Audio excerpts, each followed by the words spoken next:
warahmatullahi wabarakatuh. Perkenalkan, nama saya Fani Anggisa Fitri dengan NIM 201191700. Saya perwakilan dari kelompok 5 yang akan menjelaskan materi tentang manajemen kurikulum pada lembaga. Apa sih yang dimaksud dengan pengertian manajemen kurikulum? Sebelumnya kita harus memahami pengertian dari manajemen. Apa itu manajemen? Menurut George R. Terry, manajemen adalah suatu proses yang khas terdiri dari tindakan-tindakan, perencanaan, pengorganisasian, penggiatan, dan pengawasan yang dilakukan untuk menentukan serta mencapai sasaran yang telah ditetapkan melalui pemanfaatan sumber daya manusia dan sumber-sumber lainnya. Sedangkan yang dimaksud dengan kurikulum adalah seperangkat rencana dan pengaturan mengenai tujuan, isi, dan bahan pelajaran serta cara digunakan sebagai pedoman penyelenggaraan kegiatan pembelajaran untuk mencapai tujuan pendidikan tertentu. Jadi, yang dimaksud dengan manajemen kurikulum adalah sebagian suatu sistem pengelolaan kurikulum yang kooperatif, komprehensif, sistemik dalam rangka mewujudkan ketercapaian tujuan kurikulum. Oke, kita masuk ke materi selanjutnya, yaitu ruang lingkup manajemen kurikulum. Hal ini meliputi 3 hal, yaitu perencanaan, pengorganisasian, dan pelaksanaan. Yang pertama, perencanaan kurikulum adalah perencanaan kesempatan-kesempatan belajar untuk siswa ke arah perubahan tingkah laku yang diinginkan dan menilai sampai mana perubahan-perubahan telah terjadi pada siswa. Yang kedua, pengorganisasian kurikulum adalah pola atau desain bahan kurikulum yang tujuannya untuk mempermudah siswa dalam melakukan kegiatan belajar mengajar. Yang terakhir, pelaksanaan. Pelaksanaan ini merupakan suatu fungsi manajemen yang paling utama dari hal-hal lainnya. Baiklah, materi selanjutnya akan disampaikan oleh rekan saya. Kepadanya tempat dan waktu disilahkan. Terima kasih. Perkenalkan, nama saya Novita Apriani, NIM 2011992. Baik teman-teman, di sini saya akan menjelaskan tentang prinsip dan fungsi manajemen kurikulum.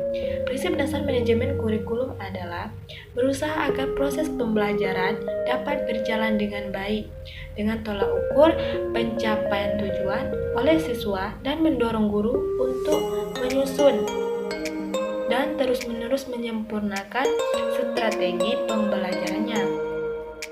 Prinsip manajemen kurikulum itu terdiri dari 5. Yang pertama, produktivitas. Produktivitas, hal yang akan diperoleh dalam kegiatan kurikulum merupakan aspek-aspek yang harus dipertimbangkan dalam manajemen kurikulum. Yang kedua, demokratisasi. Demokratisasi, pelaksanaan manajemen kurikulum itu harus berdasarkan dengan demokratis yang menempatkan pengelolaan, pelaksanaan, dan subjek didik pada posisi yang seharusnya dalam melaksanakan tugas. Yang ketiga, komparatif. Komparatif, manajemen kurikulum perlu adanya kerjasama yang positif dan ada orang yang terlibat dalam manajemen tersebut. Yang keempat, efektivitas dan efisien. Efektivitas dan efisien, rangkaian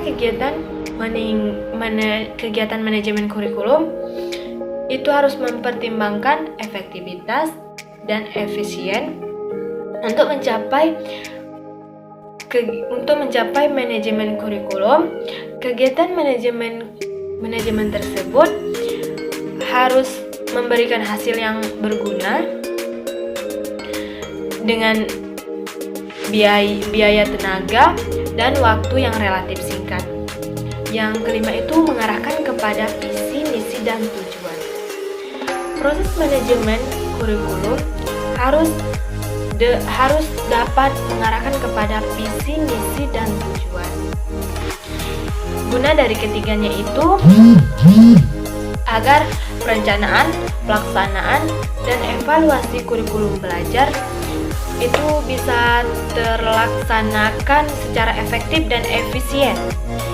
Baik, selanjutnya saya akan menjelaskan 6 fungsi manajemen kurikulum. Yang pertama itu meningkatkan efisien pemanfaatan sumber daya kurikulum. Yang kedua, meningkatkan keadilan dan kesempatan pada siswa untuk mencapai hasil yang maksimal. Yang ketiga, meningkatkan relevansi dan efektivitas pembelajaran sesuai dengan kebutuhan peserta didik dan lingkungan peserta didik. Yang keempat, meningkatkan efektivitas kinerja guru dan efektivitas kinerja siswa untuk mencapai hasil yang maksimal. Yang kelima, meningkatkan efisien dan efektivitas proses belajar mengajar. Yang keenam, meningkatkan partisipasi masyarakat untuk mengembangkan kurikulum.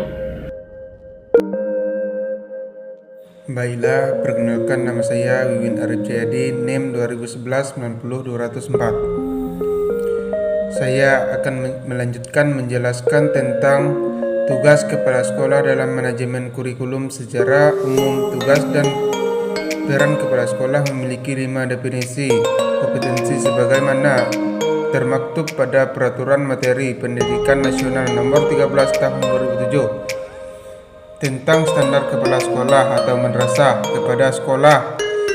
Madrasah yaitu kompetensi kepribadian, manajerial kewirausahaan, supervisi dan kompetensi sosial. Tugas kepala sekolah manajemen kurikulum: A. Menyusun perencanaan organisasi sekolah untuk berbagai tingkatan perencanaan. B. Mengembangkan organisasi sekolah sesuai dengan kebutuhan. C. Memimpin kepala sekolah dalam rangka